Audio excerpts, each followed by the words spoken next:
All right, so we're just going to go over the interface really quickly, just a quick introduction to your home page for us.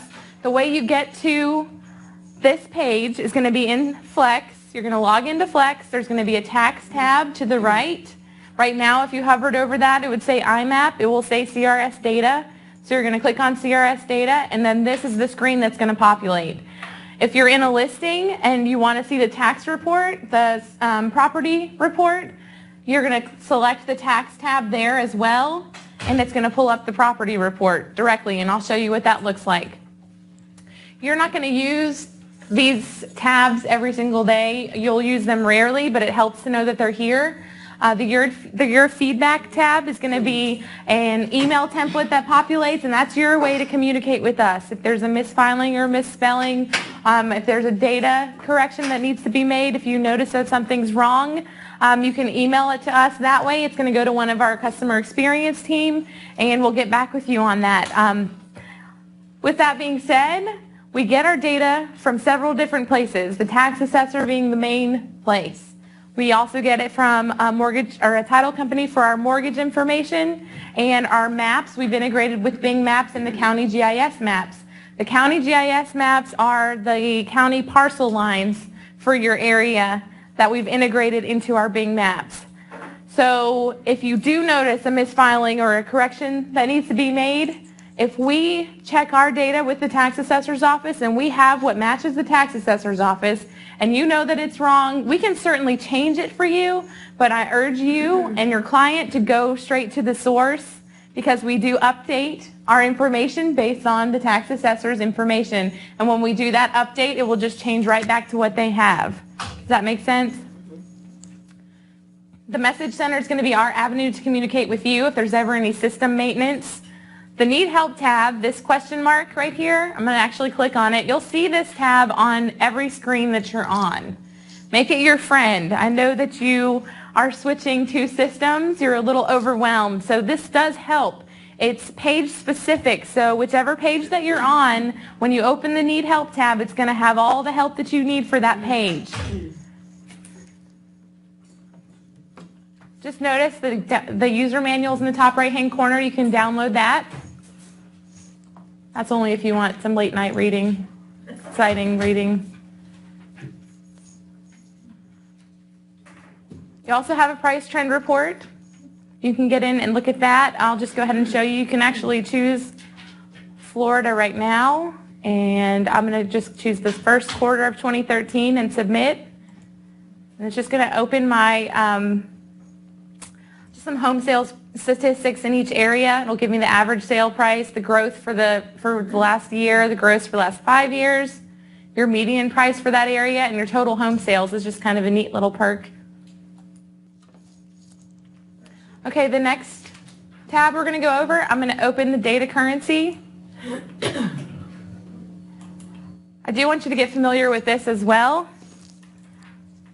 You're going to have access to all of Florida. All Florida counties. So this will help you.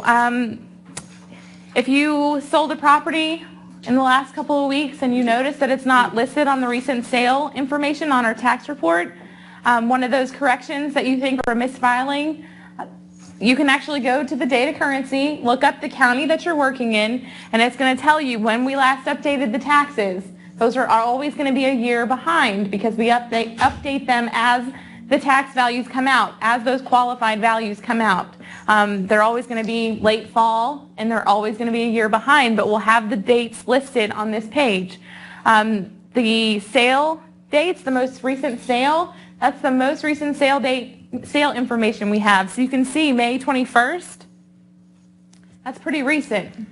May 22nd, all of our sale and mortgage information is updated in 2 to 4 weeks. If it's a more rural county, it's going to be closer to 4 weeks. If they're online, it's going to be closer to 2 weeks. So that's what would make up that difference. So under the mortgage data currency, we have the earliest mortgage information we go back, and then the most recent mortgage information we have. You'll have whether or not we have the county GIS maps in that county, which are, again, are those parcel lines we've integrated into our maps, and then the scanned tax maps. You'll have the most recent update for our maps. Those are going to be based on Bing Maps and the county GIS. And then our flood maps. Also, those are based on the FEMA flood maps. Georgia's data is a little different. They don't record their deed information.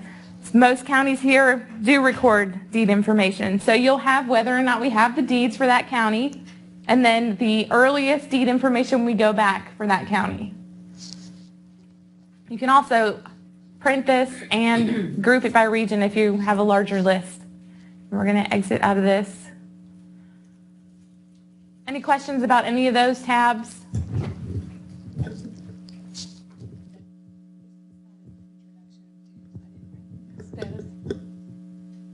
Okay, now we're just going to go over our property search, and I'm sure you're all familiar with doing these kinds of searches, but the only thing that I can tell you about this one is that less is more. You don't want to fill out every single one of these fields. In fact, if you do, you're probably not going to get any results because everything's based on the tax record, especially with the street name. If you're going to use the street name, just put in the bulk of the street name. Don't put in street, avenue, drive, lane, because it could be spelled out. It could be ST. It could be, there could be west in front of it, and the west could be spelled out, or it could just be a W. Everything's recorded a little bit differently, and you won't find it if you put that in there and it's spelled a little differently.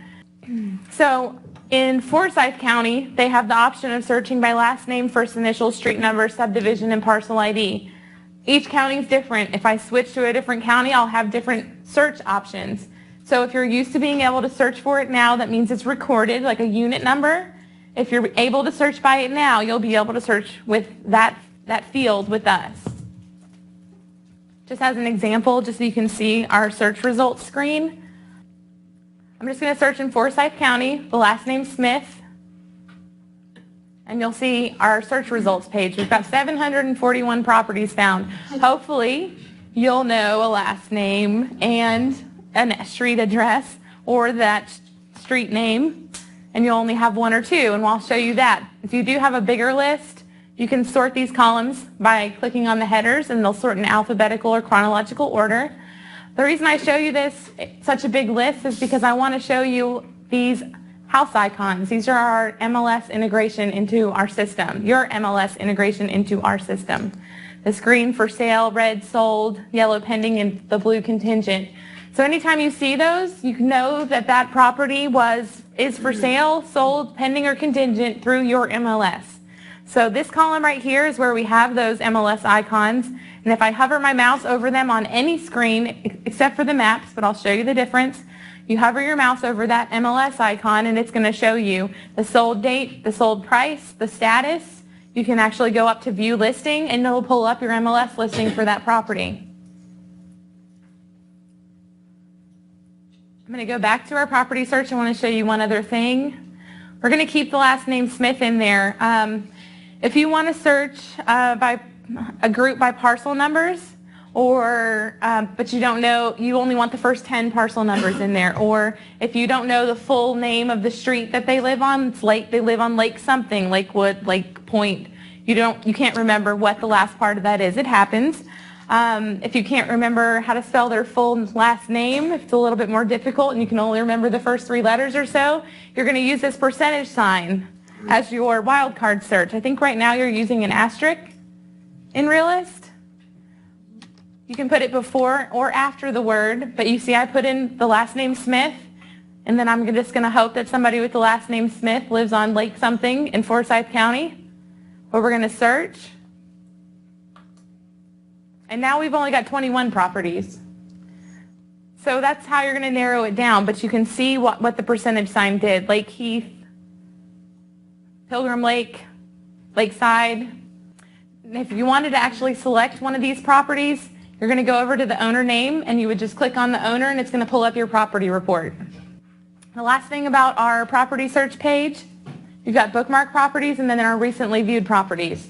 The bookmark properties, I'm going to show you where you're going to actually utilize that feature on the next screen, but this is where they will be found. They're going to stay there until you go to the screen and actually click on the box and click remove. They'll still be there. If you forget to do that, the recently viewed properties have the same function.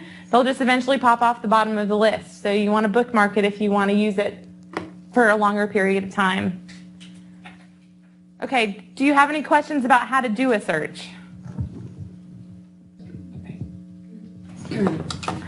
Okay, so I'm just going to check a bookmarked property right here that I've been using. And this is going to be your property report. And this is the screen that you'll see if you click on one of those owner names in the back. You click, this is where it would take you. So get kind of familiar with these tabs. I'm going to be working within these tabs after we go over the property report. And I just want you to familiarize yourself with that so you can learn to navigate that way and not use your back button. Once you're in here, you've got your property address selected. So anytime I move in between these tabs, the property address I've selected is going to follow me. One thing I want to point out about the property report is this box right here. Each of these boxes represents a section in the property report.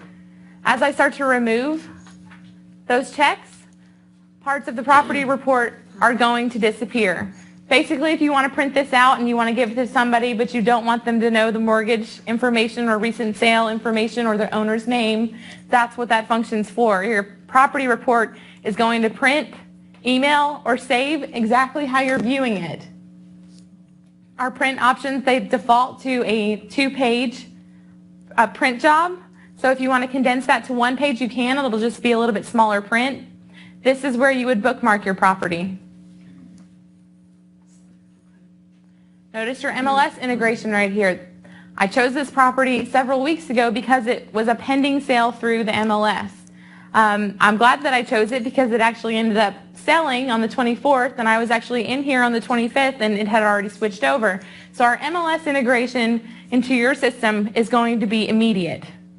Okay, so the MLS is immediate. I want you to notice this date. The sold date is 5/24. The sold price, I want you to take note of that too, 5/35. Because we're going to do a comparable report on this property and it hasn't registered with the tax assessor yet that this already sold, we're going to be able to see the value for this property, and you'll be able to see how close or far away that is from that value. But again, the sold date 5/24, if I went back, I'm just going to scroll down a little bit and show you the sales history section on this property report. You can see our most recent sale is 2008. That's what's registering. I bet if we went back to our data currency for Forsyth County, we would see that Forsyth County probably updated on the 21st or the 22nd like the rest of the counties that we just looked at. So that just means that they haven't done another update yet, and it'll probably update in a week or so and follow the MLS sale. Does that make sense? Okay. So there are several sections on the property report. You've got your location and your current owner. Take note of these addresses when you're working with these, because the property address and the mailing address, so the property address under location and the mailing address under current owner, if those are different, that's how we differentiate, that's how we flag an absentee owner or not. So if you are doing some prospecting or pulling up multiple property searches, that's how we determine whether or not a property is an absentee owner or not. We can also differentiate between in-state and out-of-state absentee owners. I've been told down here that we have a lot of lucky snowbirds, so just having the absentee owner for out-of-state is not going to mean that you have an investor or a renter in that property, but my suggestion to you might be an in-state absentee owner, because then they're living here but they have multiple properties. Notice these links as we go through this report, and also when we go live, I want you to really play around with your property report, because you'll notice these links under each section, and they'll be different between counties, but they will be helpful to you. This one will always be here, and this is just a link to the white pages. If I click on it, it's going to tell me these numbers are not scrubbed for the do not call list. That just means you have to check to see if they're on the do not call list or not. All this is doing is taking you to the white pages. It's auto-populating your name and address, and it's going to give you the phone number as per the white pages. So they have to have a landline, and they're as current as the white pages listing would be. How do you get there? Again, this link right under the current owner is how you get to that. Okay, then we have the property summary. You do need to just take note about how these are listed, because when you're doing your comparable searches, or if you work in commercial properties, you want to know how they're worded, because I know it's different here, residential, I think in Florida it's single family residence, so that's what that will say. But just know that if you're doing a townhome or condominium or a PUD, when you're doing your comparable searches, however your subject property is listed, if it's a townhome, it's only going to pull townhouses for your comparables. If you know of a condo that's right down the street that's comparable, then you're going to want to go back and do our advanced search and search for condos that have the same characteristics as your property, and you can pull up comparables that way. It's a little bit more advanced than maybe right this second, but I'll show you. The square footage listed under the property summary, that's going to be living space only, listed right here. In Forsyth County, they only have the living space. They don't have the breakdown that you have here in Florida. So again, if you're getting it now, you're going to get it with us, but this will always be living space only. There's a portion of the property report in the bottom that has it broken down for you, and I'll show you where that is, okay? You have your general parcel information, and then you're going to have your sales history. So we've already looked at this. The sales history goes back to 1995. It shows each sale up to 2008. Pretty soon it'll have one for 2013. This is another place you want to pay attention to some links. If anything is highlighted like it is right here, hover your mouse over it and click on it. You can't do it with this particular section because they don't record their deed information here. In Florida, if the county has the deed information recorded, you would hover your mouse over the book and page number and click on it, or the sale amount and click on it. If the county has free deeds in that county, you can click on it and it will automatically pull up the deed.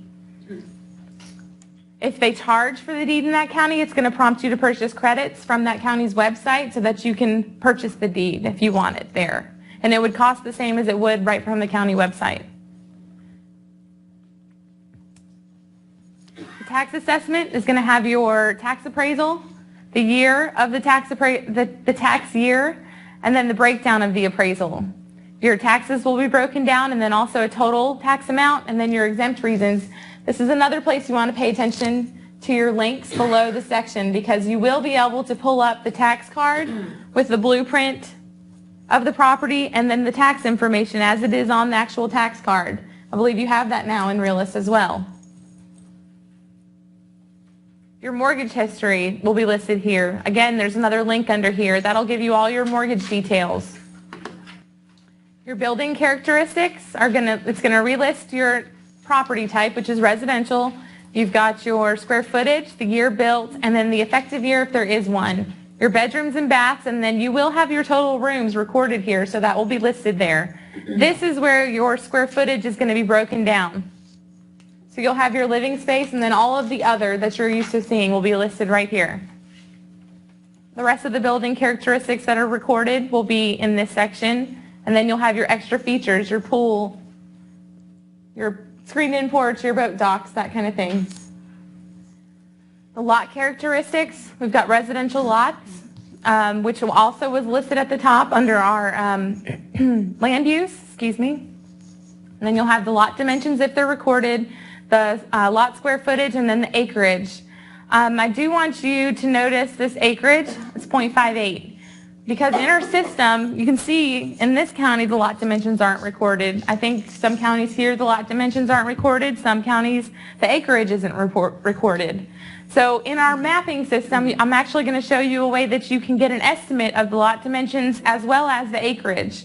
You can actually calculate that measurement, and I want you to see how far off it might be or how close it is, okay? So 0.58. You'll also have your utility information listed, and then your legal description. You'll never have the school zone because they change so frequently. We won't ever have that listed. The last thing about the property report is this map. You can actually upload a picture into that box. You can save a PDF of your contact information and upload it there and print it out. A picture of the property. You're the only person that's going to get to see this picture when you log in. So you can put whatever you want in there. Nobody else will be able to view it. Do we have any questions about the property report? Yes? Can you just show me where the census tract is, please? Yes. It's right here under the parcel information, the general parcel information, census tract. Is that what you're looking for? Yep, I got it. Okay. Thank you. Okay. Any other questions? Okay. Just a couple of other little perks under area info. And as you navigate through your system and through different counties, you'll see sometimes you have these and sometimes you don't. It depends on what's recorded. But in most areas, you'll have under area info, you'll have demographics. That's going to be based on your 2010 census report, and we've just compiled all the data here for you in a nice, neat little sheet. If your county has 5-year estimates like this one does, then it would be based on that, so it's a little bit more current. But you can see some of the information, the population profile, your socioeconomic profile, as in household income, profession, education, down to the number of cars owned, and then your housing profile. If you don't want to view it this way, you can actually select View Pie Chart for this data from any of these sections, and you can print these out as well. Also under area info, you'll have a link. It's called School Reports. It's basically a link to the county's website, and it will just list the schools that are in that area within 5 miles of the property. You really want to go to your school board website to find out about the zoning of these properties to be on the safe side. The next section over, subdivision info. Again, some counties will have it, some will not. Okay, so under subdivision info, property sales and analysis, it's going to give you a breakdown of the subdivision characteristics. The subdivision name that it's basing it off of is going to be listed in the top left corner. For some reason in Forsyth County, a lot of these things are coded, but it would usually have a name if they are listed by name in the county that you're working in, okay? But the subdivision property characteristics have the number of properties in the subdivision, the number of homes, the maximum building square footage, the average square footage. You've got some really good sales data history. So you've got the last 2 years, 2 to 5 years, 5 to 10 years ago, and then the average sale price and median sale price for those time frames. I'm going to go back to our property report. But again, I'm just doing that so you can notice how I'm navigating in between these sections. I don't have to go back to the property report. I could have selected our maps from this screen. All right, so under our maps, you've got several different options. You have our Bing maps, which we're going to go over in really great detail, and you're going to love those. The directions are just a link to MapQuest. It auto-populates the property address for you, and then you would just put in your the address that you're coming from, and then hit Get Directions, and it will give you the directions.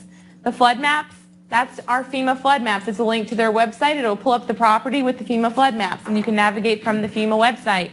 But again, we've integrated the flood maps into our Bing maps, so I will show you that. The topographical maps and the property map.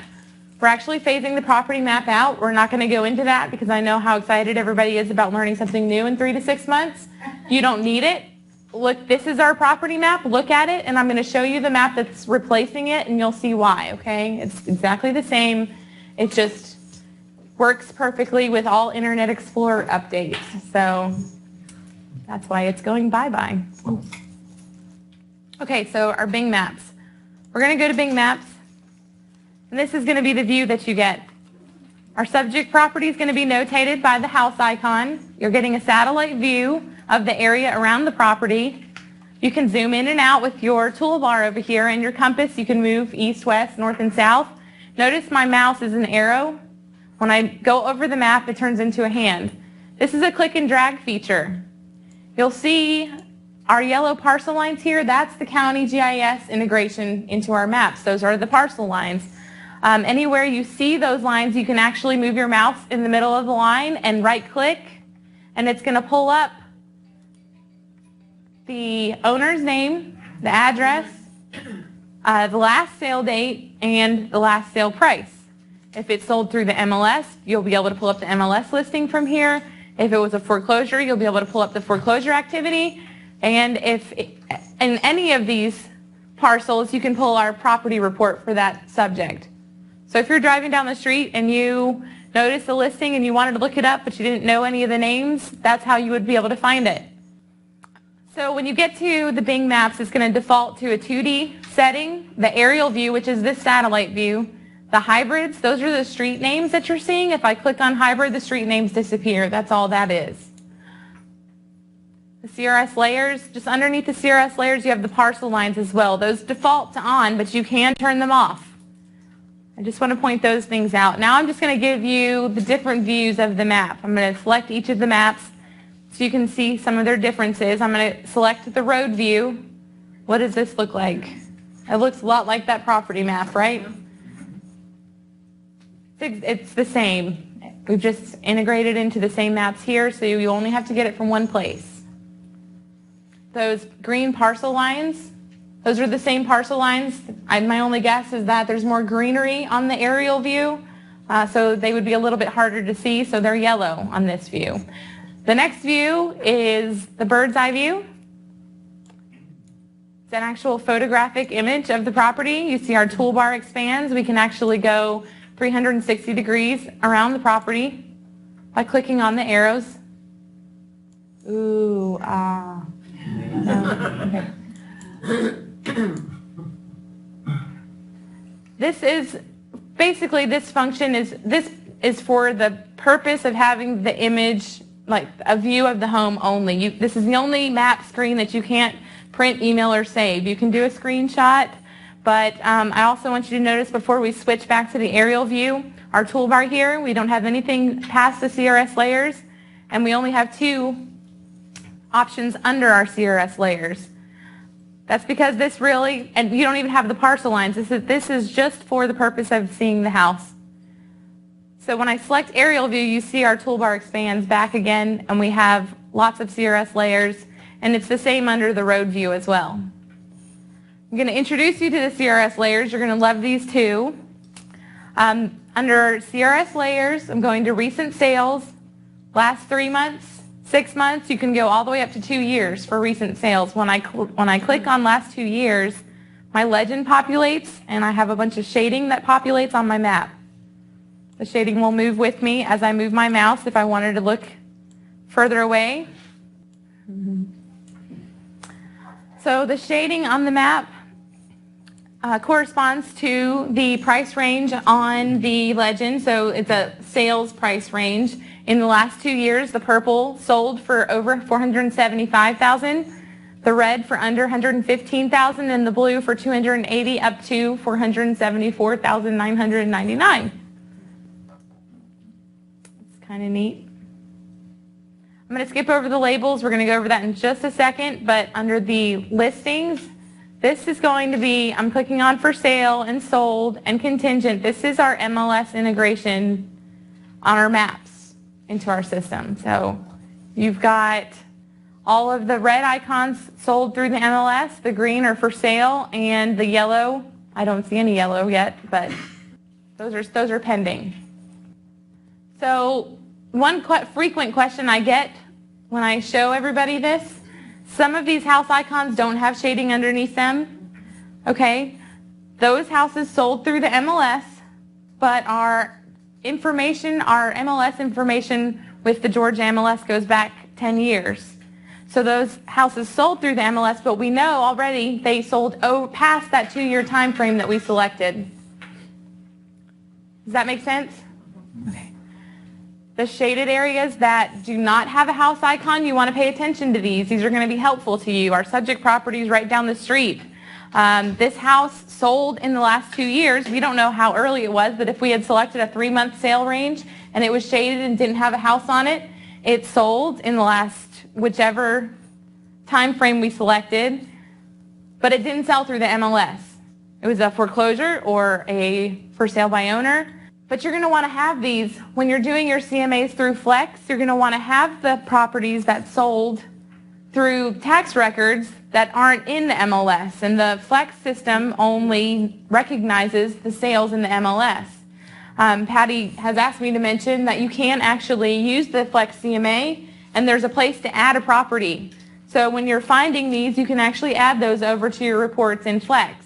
We have a comparable report as well, but if you wanted to use both, that's the way you would add the properties that did not sell through the MLS.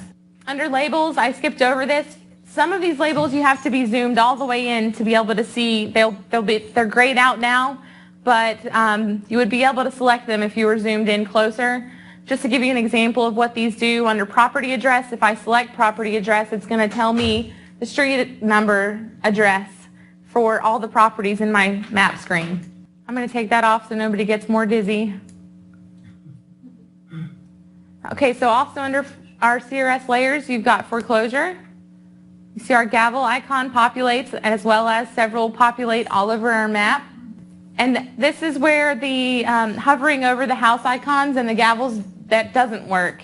You have to right click, just remember that, and it's going to pull up the same screen we already saw, and you would just select the foreclosure or the MLS listing from there.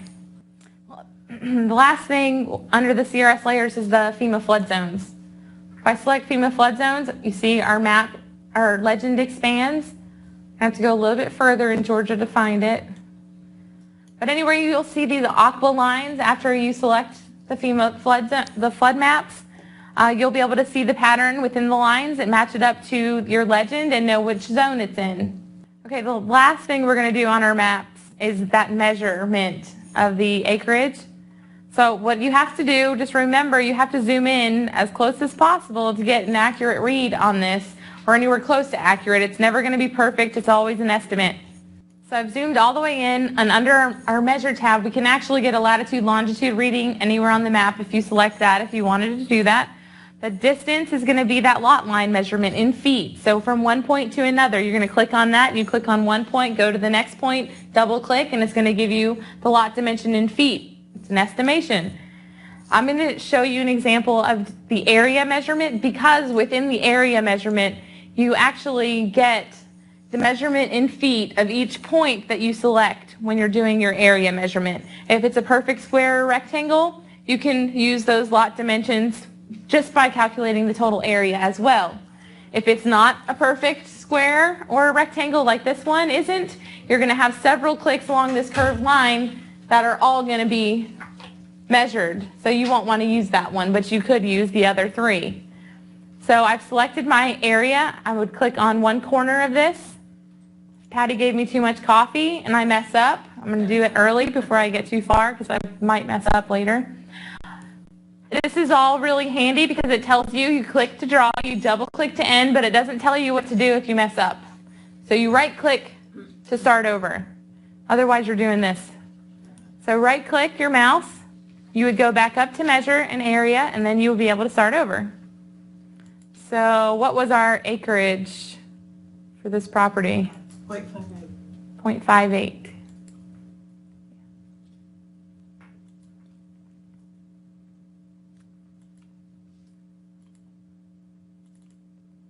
Double click at the end. It's going to give you each line that you calculated, the measurement in feet. What's that acreage say? It's 0.51. So it's a great estimation. We know this is a little over half an acre. You can be confident in that.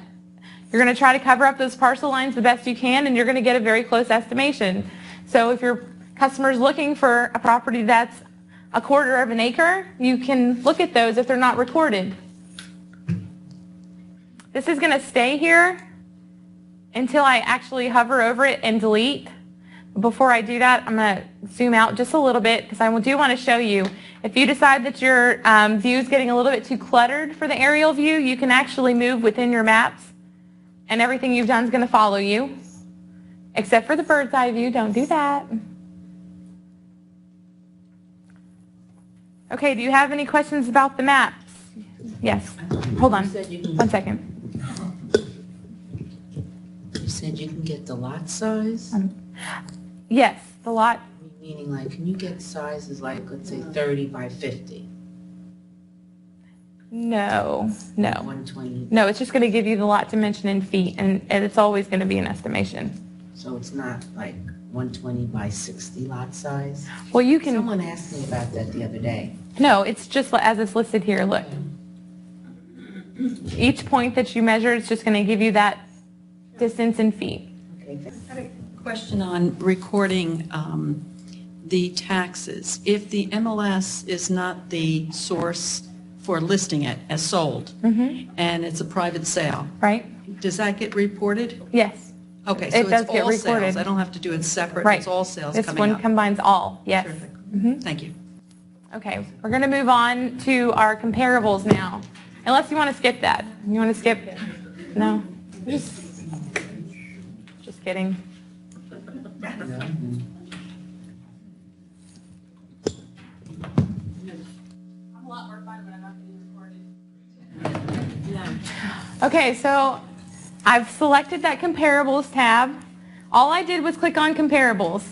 All of our comparables, by doing that, are going to be in a certain set of parameters, within a certain set of parameters. I usually would say strict set of parameters if I was in the rural rolling hills of Tennessee, because when I would click on the comparables, I might only get that red subject property in the corner here under our map and none of these pretty blue comparables. That might happen to you. You might have a unique property.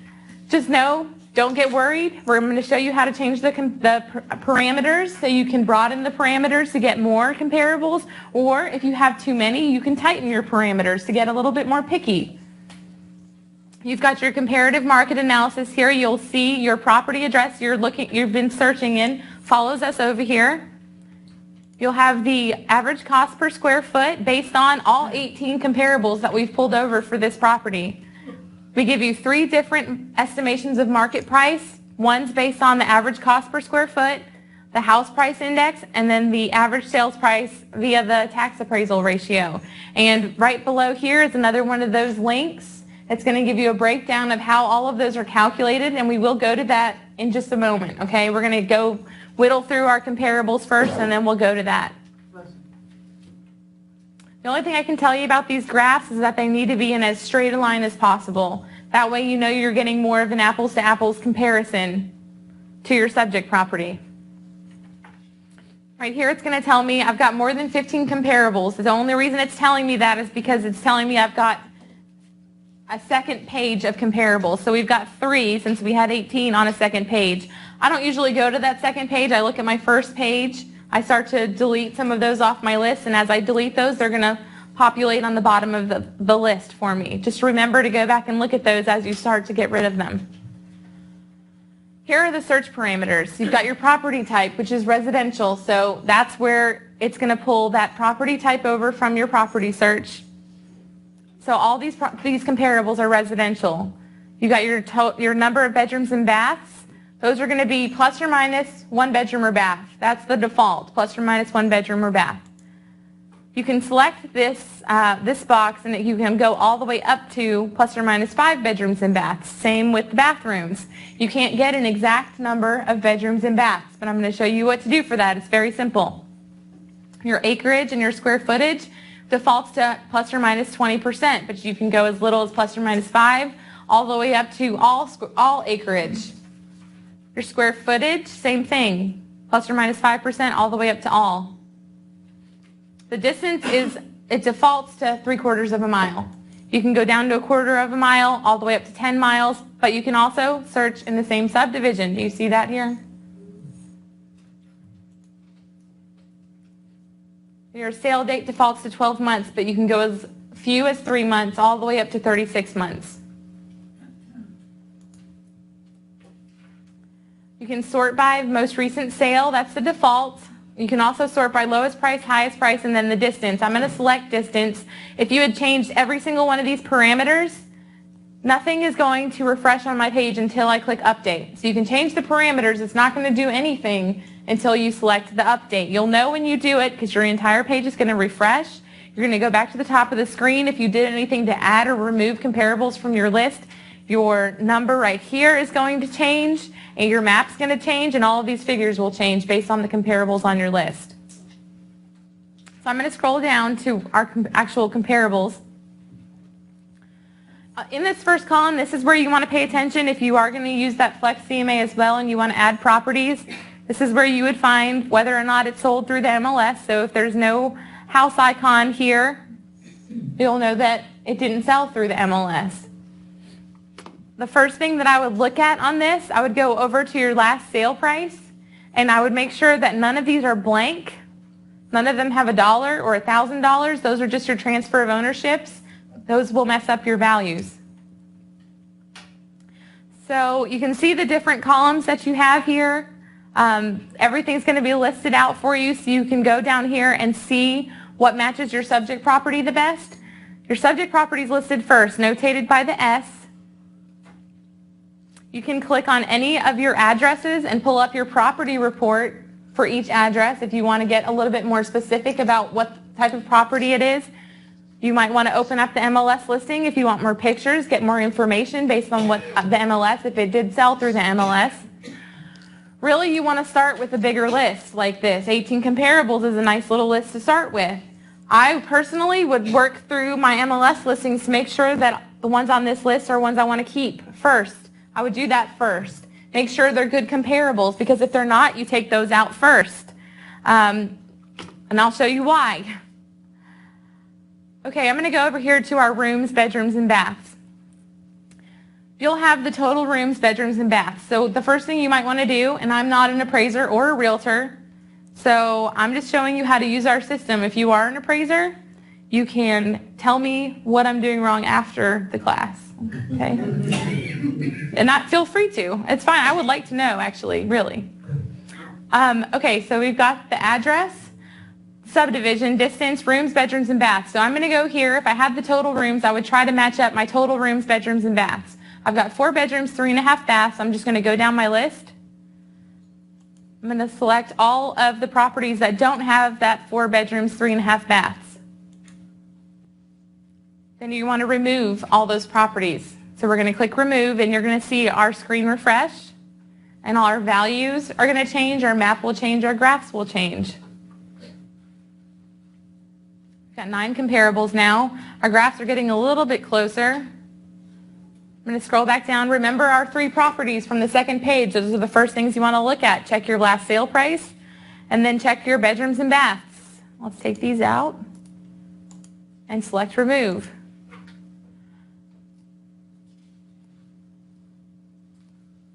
The reason that I said that you want to check the property reports and your MLS listings is because when you get down to this point, if you start to get rid of too many comparables, you're going to want to broaden your parameters from there, and you have to start over.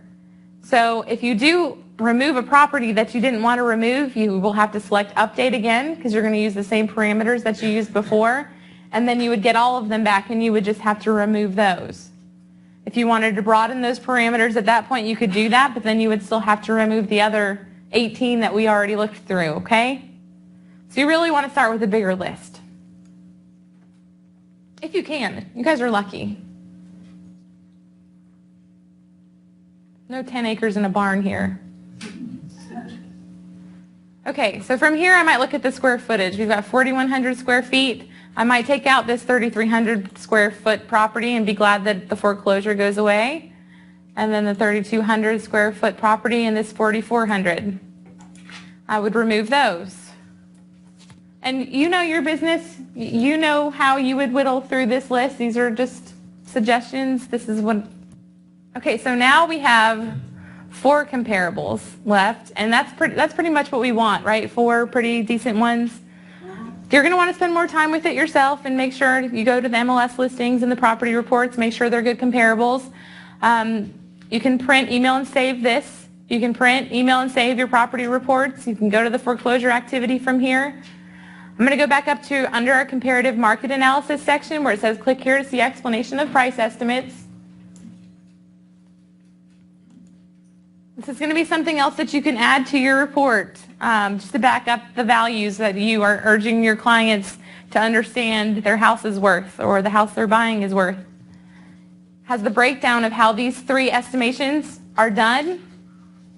It has the actual equations for how they have been determined. One thing I want you to notice about this, you have 3 different estimations of market price. Down at the bottom, though, you have an average sales price of your comparables. What was our sale price for this property a week ago? $535. So this estimate is $531. That's pretty close. You can feel pretty confident if you're spending the time with these comparables with the values that you're getting here. We have appraisers that use our system. We do. We have banking customers that use our system for their in-house property evaluations. They're getting their audits back and they're passing with flying colors. And you can see how close this is to what this house actually sold for. So you can feel pretty good about that. Okay, we're going to move on. We're going back to our property search, which again is our home screen. We did everything else on this property report. We've done the single property search. We're going to go over prospecting next. How many do mailing labels? Lots, okay. And if you don't, maybe this will urge you to do them. You'll know how to do them now. The advanced search and the prospecting are two different ways to get to the same end result. Both of them end up at the mailing labels, but they are quite different, and I'll point out the differences as we go. We're going to do the prospecting first. You're going to select a geographic area. You have 3 steps. This is the only option you have. You can click it here, or you can go down here to proceed with your first step. It's going to take you to the same place. This is a good example. It's populating in DeKalb County. I don't know really if I said that right, but if I move to Forsyth County, you're going to see that I have more options to choose from. Again, it varies from county to county, but most counties will have all 6 of these options if they are not a very rural county. Again, this is for the sole purpose of prospecting. So your 6 ways to prospect will be to use the map to select an area. From here, you can select the polygon option and click on the parcels within an area, so basically farm an area, and it's going to pull over the list for all of the properties that you've selected within those parcels. You can enter zip codes. I'm going to click on this just so you can see. I selected Forsyth County, so it automatically gives me all the zip codes in Forsyth County. So you don't have to put them in manually and use a comma. They're all listed there for you. But anytime you see these 2 boxes here, you have to highlight and you have to add over to the right, the box on the right. Our first instinct is to just highlight and move on. Don't do that. It won't work. Highlight and add, or highlight and remove. I'm going to restart those so you can see the rest of those options. It's going to take me 1 screen back. You can enter subdivisions this way. We're going to do this from our advanced search, so I will show you that. It'll have the same function. I'm going to go to restart. You can also enter a street name and a range of street numbers. So if you sell a property on a street and you want to tell everybody else on that street that you sold that property and they need to work with you the next time they buy a house, or you'll beat them up. Don't use my advertising skills. The next section is radius around the property. You can also do it this way. You can put in your property and you can get a radius 1/4 of a mile all the way up to 10 miles. The last option is to create a custom mailing list by selecting the individual names and addresses that you want to send these mailers to. So let's go back to our zip code so I can show you the next screen, and I'm going to highlight and add, and proceed to step 2. So this is going to be a way that you can refine your target market. So you can basically just refine the criteria. Right now we've got 2 whole zip codes of properties. So maybe we only want the properties that are in a certain price range, last sales price range. You can see the different options that you have to search by. You can do the properties that sold in the last 12 months. You can pick a time frame by month. This is where you would select that absentee owner or not. So if you wanted to pull those 2 zip codes and go to absentee owner, it's going to pull all the absentee owners, in-state or out-of-state or both.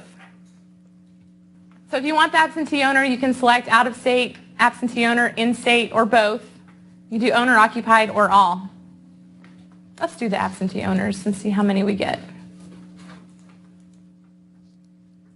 Then you'll have your improvement type, land use, land type. Forsyth County, for some reason, has these coded. I don't see it that way very frequently. And if you're not used to it looking like that, then it will say the residential. If it's a commercial property, it'll have the car wash, gas station, restaurant, 2 to 4 units, 5 to 19 units, 20 and above. That's where those will be listed. You can refine your search by building square footage. You can also search for vacant land only. You can search for a particular amount of acreage within that vacant land, or you can limit your search to the property type of residential. If you wanted to go back, you could go a step back to change those zip codes here, or we're going to go on to the second part of our second step. And then you're going to see it's going to give us a breakdown of all the criteria we've selected. From here, you're going to have these 3 columns only. So from our prospecting, you have these 3 columns. You have the owner address, and the property address. So we selected absentee owners, right, in-state and out-of-state. So as we go down the, first thing first, let's look. We've got 143 properties that meet our criteria. I'm going to select this box next to owner. You're going to want to go through these lists just like we did those comparables. You can go to the property report by selecting the owner. You can go down the list and make sure that you're getting what you want to get, but you do it the same way you did on the comparable list, where you take the whole list. I'm going to keep my check so I only get this first page. Scroll down to the bottom, and we're going to go to our step 3. This is our mailing label page. Okay, listen up. You've got 5,000 exports each month. Right now in Realist, I think you have 5,000 or 6,000. I'm not sure. I've gotten different answers, believe it or not. But you have 5,000 exports. Up until now, nothing we've done has used any of these exports.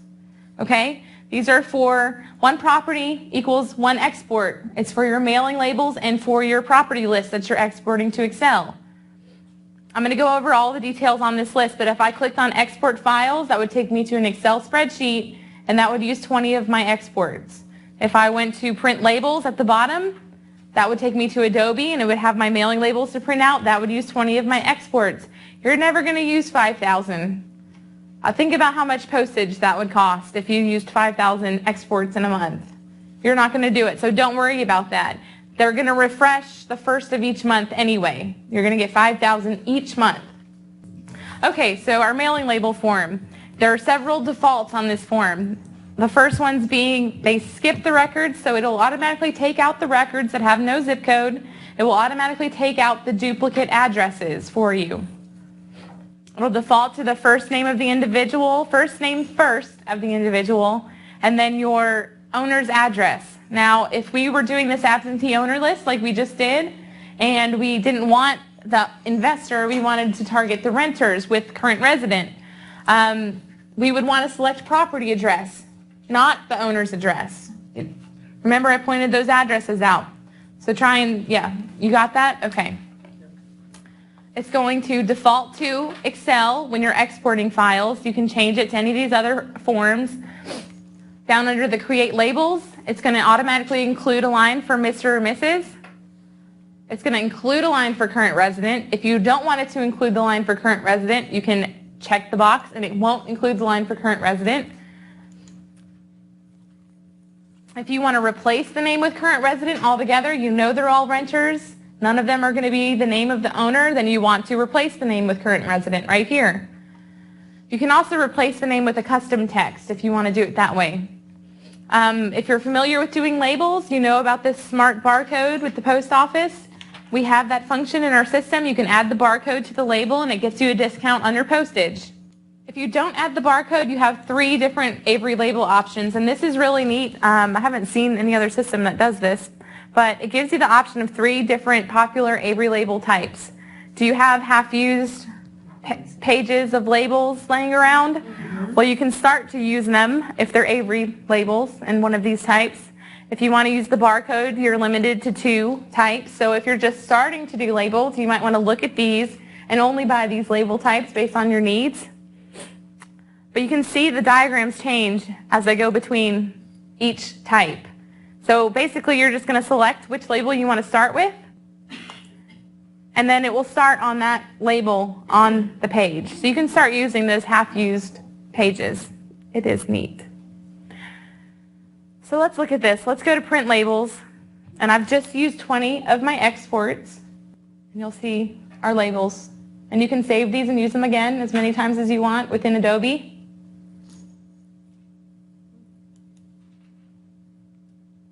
If I clicked on export files, if I'm used to using Excel to do my mailing labels, you would export your files. It's going to open up another window in Excel, and it's going to give you the list, and you can work out of Excel. Remember that we only have the name of the owner and then the address, however we selected it on our mailing label page, because that's one of the differences between this and the advanced search.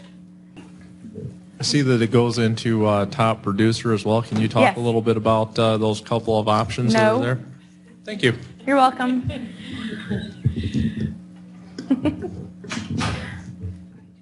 I don't know enough about the other ones. That our help desk, though, Margaret is amazing. She's going to kill me. If we're using a half-used label page, Yes. And we start to count the labels Side to side. side to side. Mhm. Okay, thank And you. you can just count down and just select the one. You can count down on both, too. Does that make sense? If it's 4 down on your labels, it's going to be 4 down on the diagram. Okay? Any other questions? You can see the different options that you have, and you're going to be way more familiar with those options than I am. But it's just going to take you into that program from here. If you export, it's going to export it into that program. Okay? Okay, so we're back to our property search screen. We're going to go to our advanced search now while all of that is fresh in your mind. Okay, so you've got some multiple property search criteria here. So this is for the purpose of finding multiple properties within a certain criteria. It also will take us to our mailing labels. You can save your property list and you can save your search criteria. I'll show you where, but this is where you will find them once you save them if you want to reuse your lists or reuse your property searches so that you get updated lists. You'll select your county that you want to work in. Let's do Fayette County. All of this should look slightly familiar by now because we just went over the prospecting page. There are going to be some added search options on this page though. This is not one of them. On our prospecting page, you could have used the zip codes that we used, and you could have entered subdivision there as well. So it would list all the subdivisions in that zip code. Here, I'm in Fayette County now. If I put in part of a subdivision name, it's going to pull up all the subdivisions in that county for me. So let's do a popular subdivision name. So when I put in the word wood and hit enter, it pulls up all the subdivisions with the word wood in it in this county for me. So you aren't searching for a county based on the whole name on how it's recorded. This will help you find them. It will also help you include all the different phases of each complex. So let's select some of these. I'm going to use my shift tab, select all of these. Say that again. I can't say it. Thank you. But yeah, I still can't do it. I've reached my word limit for the day. Okay, so we've selected this whole neighborhood. You can also change your criteria, refine your search by adding the sales price. You've already seen all of this before. The only added search field is this book and page number. You can exclude multiple parcels. Under your property characteristics, if you're searching for a specific type of property or commercial property or land, you want to check these boxes. You haven't done anything to refine your search criteria, but it opens up these boxes in a different window. So you can actually select what you're looking for. If you wanted agricultural or industrial, your improvement type, if you wanted commercial improvements, however they're listed for what you're looking for. But remember that these are here and they do expand to help you refine your searches, okay? Under owner profile, you've seen this before, your experts, absentee owner, and then you can also search by owner's name and mailing address as well. If you spent a lot of time and you filled out this criteria and you knew you wanted to use it again, this is where you save that search criteria and you find it up at the top of the page. Let's see, what did we do? We did that neighborhood, so we'll just leave it like that. We'll go to our search. You notice the difference between this and the prospecting. You've got a nice view of the map and all the properties populate onto the map that we've selected. You've got several other columns listed, and the neat thing about this is you can also go under the map, select choose columns, and it's going to give you all of your options for which columns you want to have. Everything that's recorded on that property report is going to be listed here, and you can choose 10 that you want to have listed on your columns in your Excel spreadsheet if you're merging forms. So again, you would just highlight and add, highlight and remove. You can move up and down by highlighting and moving up and down, and it's just going to move your column over to left to right on the list. You save, you would name it, save it again. If you wanted to use this as your default after you worked with it, you knew you wanted the same columns every time you came back here, you set it as your default, and it will stay that way until you change it. This is where you would save a particular property list, and you know where to find it, the top of that page on that search page. And then if you wanted to go back to your search criteria, you would go back here, and you want to make sure you know you've got 74 properties found.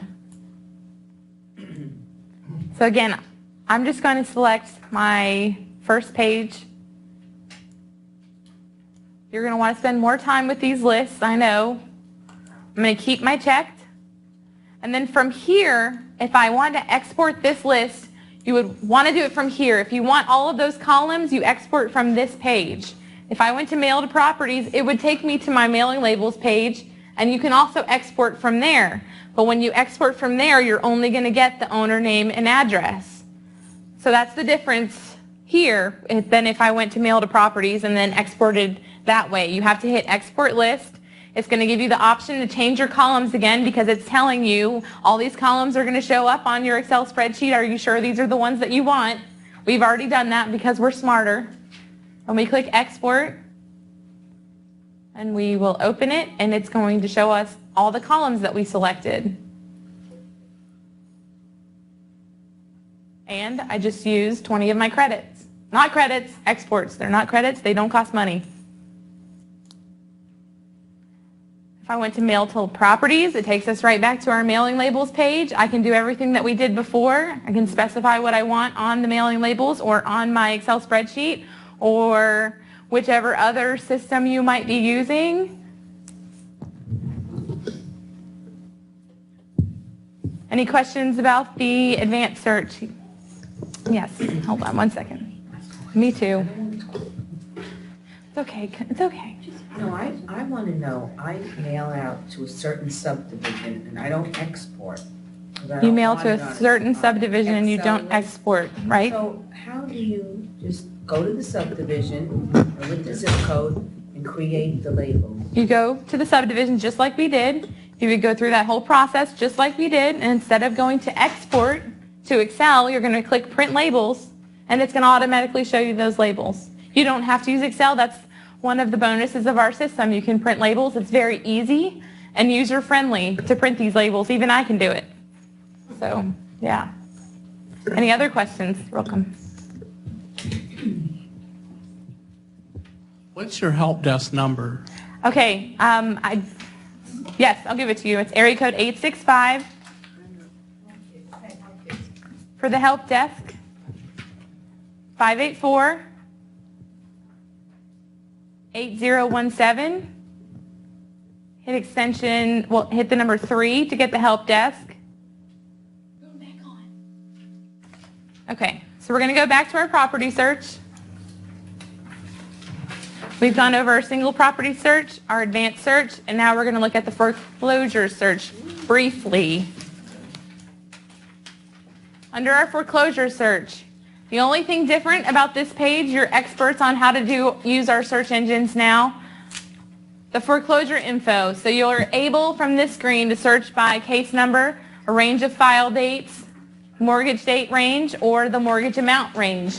You can see the other search options that you have as far as the subdivision and the other things that you've been used to seeing. I'm going to take these out. And let's put in a file date range just so we can see our list. I'm going to go a year.